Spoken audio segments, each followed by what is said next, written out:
নমস্কাৰ অসমবাসী ৰাইজ, কি খবৰ? সকলোকে মোৰ নতুন এটা ভিডিঅ'ত স্বাগতম জনাইছোঁ। আজি আপোনালোকৰ বাবে লৈ আহিছোঁ এটা ডাঙৰ খবৰ। আজি 10 মে', তো আজি যিহেতু 10 মে', আজি অৰুণোদয় আঁচনি দিয়াৰ তাৰিখ। তো আজি দিয়া হ'বনে অৰুণোদয় আঁচনিৰ ধন? এবাৰ কোনে কোনে লাভ কৰিব অৰুণোদয় আঁচনি কিস্তি? এবাৰ কোনসকল মহিলাক দিয়া হ'ব? তো সবিশেষ আজি এই ভিডিঅ'টোত আপোনালোকক জনাম। তো গতিকে ভিডিঅ'টো কোনো স্কিপ নকৰিব, শেষলৈকে চাই থাকিব। তো বলক ভিডিঅ'টো আৰম্ভ কৰোঁ। ৱেলকাম টু মাই চেনেল কুটলাক আছাম। তো গাইছ, লাখ লাখ মহিলাৰ বাবে আহিছে এটা বৃহৎ ঘোষণা, যিহেতু আপোনাক ক'ব খুজিছোঁ অৰুণোদয় আঁচনি। অৰুণোদয় আঁচনিৰ আজি 10 মে', আজি যিহেতু অৰুণোদয় আঁচনিৰ ধন মুকলি কৰা হ'ব। কিন্তু আজি কিমান দূৰ সঁচা কিমান দূৰ মিছা, যিহেতু অৰুণোদয় আঁচনিৰ ধন আজি মুকলি হয়তো হ'ব পাৰে বা নহ'ব পাৰে, কিন্তু আপোনালোকক এইটো জনাব বিচাৰিছোঁ যে আপোনালোকে অৰুণোদয় আঁচনি কিস্তি এবাৰ পাবনে নাপায়। তো কোনসকল মহিলাক দিয়া হ'ব অৰুণোদয় আঁচনিৰ 1250 টকা? বহুতো মহিলাৰ যিহেতু নাম কাটি দিয়া হৈছে, তো আপোনাৰ নামটো কৰ্তন হৈছে নেকি? যদি আপোনাৰ নামটো কৰ্তন হৈছে, আপুনি কেনেকৈ আপোনাৰ নামটো আপুনি আকৌ পুনৰ ঘূৰাই আনিব? তো তাৰ বাবে আপোনালোকক যিহেতু মই আজি এই ভিডিঅ'টোত জনাম। তো 1250 টকা কোনে কোনে লাভ কৰিব? এবাৰ নতুনসকলে যিহেতু লাভ কৰিবনে অৰুণোদয় আঁচনি কিস্তি? তো নতুনসকলক যিহেতু দিয়া হ'বনে? তো আপোনালোক যিটো জনাব বিচাৰিছোঁ, অৰুণোদয় আঁচনি 1250 টকা প্ৰতি মাহৰ 10 তাৰিখে মুকলি কৰি দিয়া হয়। তো যিটো হিমন্ত বিশ্ব শৰ্মা চৰকাৰৰ ফালৰ পৰা যিহেতু বিজেপি চৰকাৰে যিহেতু আপোনালোকক অৰুণোদয় আঁচনি প্ৰতি মাহৰ 10 তাৰিখে প্ৰদান কৰি আহিছে। তো আপোনাক ক'ব খুজিছোঁ এবাৰ আপোনালোকে 10 তাৰিখে পাবনে নাপায়। তো আজি 10 তাৰিখ যিটো ছেকেণ্ড ছেটাৰডে হয়, হয়তো আপোনালোকৰ পইচা নাপাব পাৰে, কিন্তু আপোনালোকে চিন্তা কৰাৰ কাৰণ নাই। যিসকল মহিলাৰ অৰুণোদয় আঁচনিৰ নাম আহিছে বা আপোনাৰ নামটো যদি শুদ্ধ হৈ আছে, আপোনাৰ কোনো প্ৰব্লেম যদি হোৱা নাই আপোনাৰ একাউণ্টৰ ক্ষেত্ৰত বা আপোনাৰ KYC হওক বা আপোনাৰ যিটো আপডেট, আপোনাৰ সকলোখিনি ডকুমেণ্ট যদি আপোনাৰ ভেৰিফাই হৈছিলে বা আপোনাৰ যদি নামটো আছে, তেনেহ'লে আপুনি লাভ কৰিব অৰুণোদয় আঁচনি সুবিধা। এবাৰ যিটো অৰুণোদয় আঁচনি 3 ফৰ্ম বহুতে ফাইল কৰি জমা দিছে, কিন্তু সেইসকল মহিলা লাভ কৰিবনে নকৰে, তো আপোনালোকক জনাম। তো কথাটো হৈছে কি, বহুতো পুৰণি মহিলাৰ ক্ষেত্ৰত যিটো ক'ব খুজিছোঁ, বহুতো পুৰণি মহিলাৰ নাম কটা গৈছে অৰুণোদয় আঁচনিৰ পৰা। যদি আপোনাৰ নামটো কটা গৈছে, তেনেহ'লে আপুনি কেনেকৈ কি কৰিব লাগিব? প্ৰথম কথাটো হ'ল কি, আপোনাৰ ৰেচন কাৰ্ডখনত আপুনি যেতিয়া আপুনি ৰেচন কাৰ্ডখন বনাইছিলে বা আপুনি ৰেচন কাৰ্ড লাভ কৰিছিলে, ঠিক আছে, তো আপুনি ৰেচন কাৰ্ডৰ লগত আধাৰ কাৰ্ড লিংক কৰিছিলে নে নাই? আপুনি যদি ৰেচন কাৰ্ডৰ লগত আধাৰ আপুনি লিংক কৰা নাই, তেনেহ'লে আপোনাৰ হয়তো আপোনাৰ সমস্যা হ'ব পাৰে। তো আপোনালোকক যিটো মুখ্যমন্ত্ৰী মহোদয়ে যিটো জনাইছে, আপোনালোকক যিটো চৰকাৰৰ ফালৰ পৰা নটিফিকেশ্যন দিয়া হৈছিলে, যে আপোনালোক কৈছিলে যে আপোনালোকক যদি ৰেচন কাৰ্ড আছে, তেনেহ'লে আপুনি ৰেচন কাৰ্ডৰ লগত আপোনাৰ আধাৰ কাৰ্ড আপুনি লিংক কৰিব লাগিব। যদি লিংক নকৰে, তেনে ক্ষেত্ৰত আপোনাৰ যিহেতু আপোনাৰ অৰুণোদয় আঁচনি বন্ধ হৈ যাব পাৰে বা আপুনি লাভ নকৰিব পাৰে।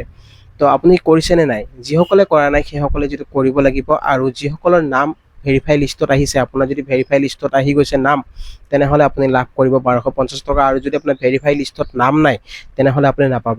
তো তাৰ কাৰণে আপোনালোকে নতুন লিষ্টৰ অপেক্ষা কৰিব লাগিব, যিহেতু আৰু কিছুদিন পিছত এখন হয়তো নতুন লিষ্ট প্ৰকাশ পাব পাৰে। সেই লিষ্টখনত আপোনাৰ নাম আহিব, আপোনাৰ নাম আহিলে আপুনি লাভ কৰিব অৰুণোদয় 3ৰ সুবিধা। আৰু যিসকলে অৰুণোদয় 3ৰ ফৰ্ম ফাইল কৰি দিছিলে, তো সেইসকল মহিলা লাভ কৰিবনে নকৰে, কিন্তু এবাৰ হয়তো আপোনালোকে লাভ নকৰিব পাৰে। কিন্তু আপোনালোকক যিটো জনাব বিচাৰিছোঁ, জুন মাহৰ পৰা, মে' মাহ যিহেতু চলি আছে, কিন্তু জুন মাহৰ পৰা আপোনালোকে নিশ্চয় অৰুণোদয় 3ৰ সুবিধা লাভ কৰিব পাৰিব। এবাৰ পুৰণিসকলে লাভ কৰিব, বা হয়তো নতুন আপোনালোকক নাপায়, যিহেতু পুৰণিসকলে পাব। পূৰ্বতে যিসকলে লাভ কৰি আছিলে সেইসকলক যিটো দিয়া হ'ব প্ৰতি মাহৰ যিহেতু 10 তাৰিখে দিয়া হয়, কিন্তু আজি 10 মে', কিন্তু আজি আপোনালোকে অৰুণোদয় আঁচনি হয়তো নাপাব পাৰে আপোনালোকে, কিন্তু ছেকেণ্ড ছেটাৰডে হয়, আৰু অহাকালি যিটো ছানডে, কিন্তু মনডে আপোনালোকৰ একাউণ্টত পইচা সোমাই যাব, যিহেতু চৰকাৰৰ ফালৰ পৰা আপোনালোকক পইচা দিয়া হ'ব। প্ৰতি মাহৰ যিটো 10 তাৰিখে দিয়া হয়, আৰু 1250 টকা আপোনালোকে যিটো লাভ কৰি আহিছিলে, তো 1250 টকা আপোনালোকে লাভ কৰিব পাৰিব। এবাৰ যিটো কথাটো হৈছে কি, আপোনালোকৰ ৰেচন কাৰ্ডৰ লগত যিটো এবাৰ আৰু এটা আপডেট আহিছে, আপোনালোকৰ ৰেচন কাৰ্ডৰ লগত যিসকলে আধাৰ কাৰ্ড লিংক কৰা নাছিলে, সেইসকলক এটা সুযোগ দিয়া হৈছে। যদি আপুনি ৰেচন কাৰ্ডৰ লগত আধাৰ কাৰ্ড লিংক কৰা নাই এতিয়াও, তেতিয়াহ'লে আপুনি আপোনাৰ ৰেচন কাৰ্ডখন আপোনাৰ আধাৰ কাৰ্ডৰ লগত লিংক কৰাই লওক। কিয়নো আপুনি লিংক যদি নকৰাই, তেনেহ'লে আপোনাৰ যিটো স্কিম, মানে চৰকাৰী আঁচনি যিটো বন্ধ হৈ যাব পাৰে। তো চৰকাৰী আঁচনি আপুনি লাভ কৰি আছে যদি, আপুনি এই কামটো আপুনি কৰি লওক।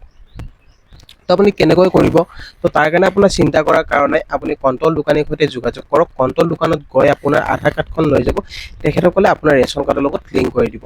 আৰু লিংক কৰাৰ পিছত আপোনাৰ ৰেচন কাৰ্ডখন আপোনাৰ পূৰা একদম এক্টিভ হৈ যাব, আৰু কোনো ধৰণৰ সমস্যা নাহে, মানে KYC আপডেট হৈ যাব।